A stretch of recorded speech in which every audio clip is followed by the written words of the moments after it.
Look, I don't know if Cheryl was really confused by the big news, but many in the basketball world were left scratching their heads wondering why the NBA would suddenly cancel the All-Star Game's three-point challenge between Steph Curry and Sabrina Ionescu.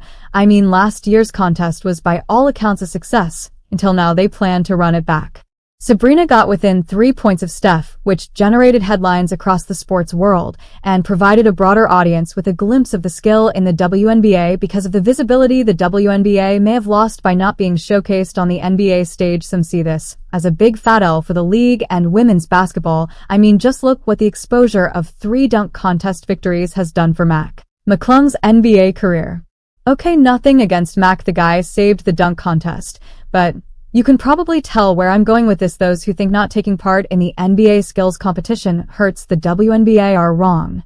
Which is a good thing because business as usual wasn't all that hot until Caitlin came around from the years 27 to 1 BC, and by BC I mean before Caitlin, because let's be honest, that's how historians will measure time when it comes to the WNBA. Players would have begged for a shot at the NBA All-Star Game. The ratings were superior, the audience was huge, it was a prime opportunity to elevate their brand.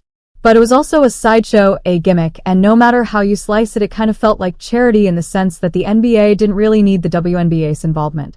And that's why Caitlin's snub and the NBA's subsequent cancellation make such a statement to the WNBA, its players, and the haters who try to tear down Caitlin at every turn. Better wake up after what just took place. This is just one of many chess moves Caitlin's made that have paid off. And now the stage is set for her to silence the haters for good. Let's break it down. So Caitlin turned down the All-Star Game's three-point challenge for the second straight year. Last year her decision was all about rest. She had come off a deep run with the Hawkeyes, then jumped right into the WNBA, and while this season's decision was also tactical, it had nothing to do with rest. It was the ultimate flex of her brand. Caitlin made it crystal clear that her first three-point contest is going to be at the WNBA All-Star Game in Indianapolis this summer. Again, before Caitlin arrived, snubbing the NBA All-Star Game in favor of the WNBA's version was like trading a gold bar for a half-eaten taco. It made no sense, and for any player other than Caitlin it still makes no sense. Only Caitlin can make this kind of power play, and by doing so grow their brand and the WNBA's profile. And we just got the proof. The NBA in response canceled the whole thing. Why? They said they couldn't find a way to top last year's event. But come on, read between the lines, that's code for no Caitlin, no point. Here's why that's significant. Remember when I said WNBA players needed the NBA stage? Well, in this case the NBA needed a WNBA player. Caitlin Clark. Caitlin, pound for pound, is the most influential figure in basketball right now. Sports Pro rated her the 4th most marketable athlete in the world, ahead of Messi and Ronaldo. And even if you don't agree with that ranking, you can't deny her magnetism. She's got more star power and intrigue than anyone in the women's game by a country mile, and a rare ability to draw in casual viewers who otherwise wouldn't watch a WNBA game if they were paid, and everyone knows it. Nike, Gatorade, State Farm, Bose, Buick, these are just some of the brands Caitlin agreed to partner with. She's likely been approached by hundreds of name brands you'd recognize. At this point, she's saying no a lot more than she's saying yes, which brings us back to the power of her NBA snub. Caitlin, knowing that she's the main draw, decided to focus all the attention on the WNBA instead of getting individual glory on the NBA stage. Her no to the NBA was a massive yes for the WNBA. Clark knows exactly how much pull she's got, and she's wielding it like a samurai to draw more eyes to the league. Every WNBA player should be sending Caitlin flowers, or at least a thank you text for putting the WNBA first. But here's the kicker, this isn't even the first time she's pulled a move like this. Clark's been consistent in her commitment to the WNBA. She's not just talking the talk, she's walking the walk.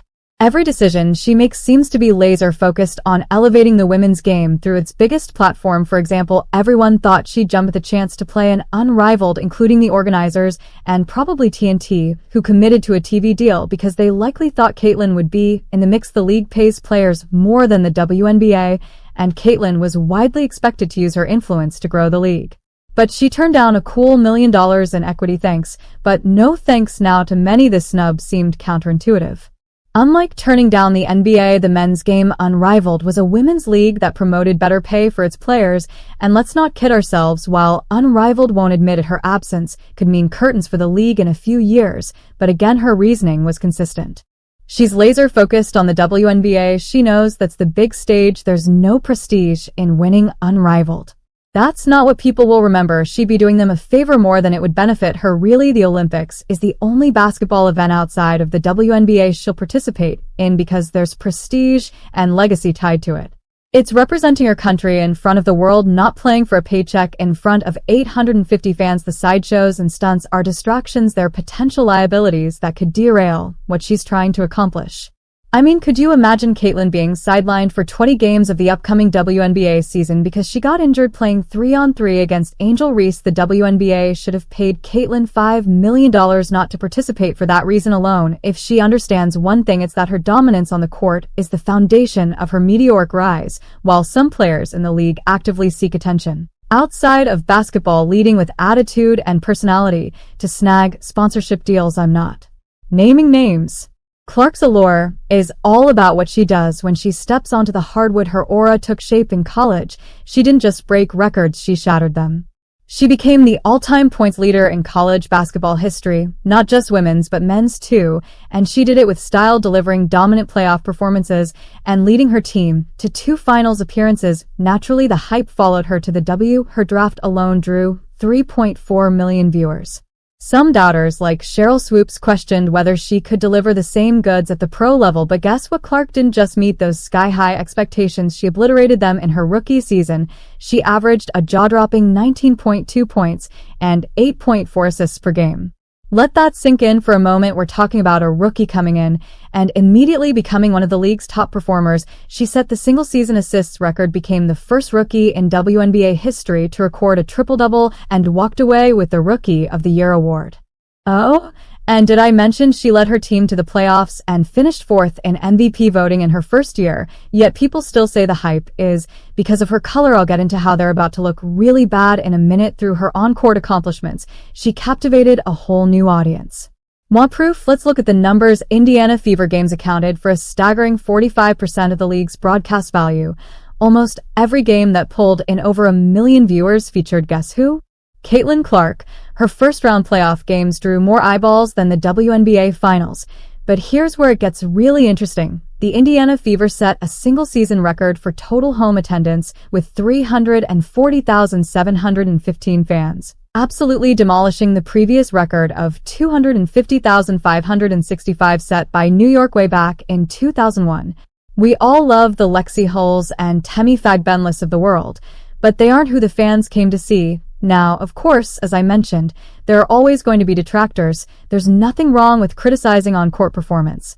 If Caitlin stinks up the joint, the talking heads have every right to call it out, but some claim Clark's allure and attention are based on race, arguing that it comes at the expense of other players who are equally as talented.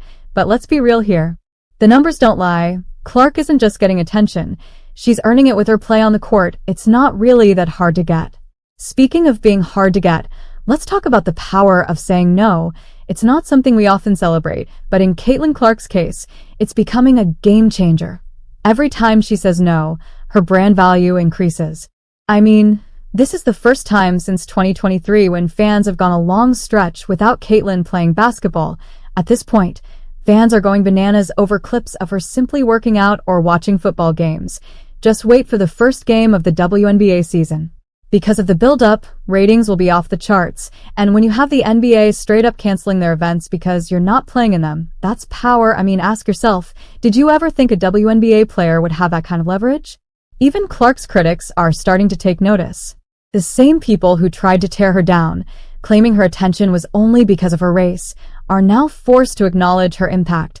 Even Cheryl Swoops of all people said she respected Caitlin's decision because it put the women's game first. Let's face it. When you're setting records, dragging your mediocre team to the playoffs, and making the NBA rethink their all-star events, it's pretty hard to argue that you're not earning every bit of attention you get. At the start of this video, I said the haters would need to wake up. I say this because they're not ready for what's next. This offseason, Caitlin proved she could draw more than just fans. She can draw players, by almost all accounts. The Fever won free agency. They brought in 3-time champion and former Defensive Player of the Year Natasha Howard, 2-time champion and 6-time All-Star DeWanna Bonner, a sharpshooter and fierce competitor in Sophie Cunningham, and Sydney Colson, a recent back-to-back champion who left Asia Wilson and the Aces to play with Caitlin. Add in 19-point scorer Kelsey Mitchell and young all-star Leah Boston, and Caitlin, arguably for the first time ever, has a powerhouse supporting cast. They're scorers, they're defenders, they're winners, and they all want to play with Caitlin. Doing so gives them a chance not just to win a championship, but be part of something bigger. You know how we're still talking about Scottie Pippen, Steve Kerr, Tony Kukoc, and Dennis Rodman? Heck, people remember Bill Wennington. They're remembered because they were part of a dynasty, led by an iconic player who transformed the game forever. Playing a supporting role didn't tarnish them.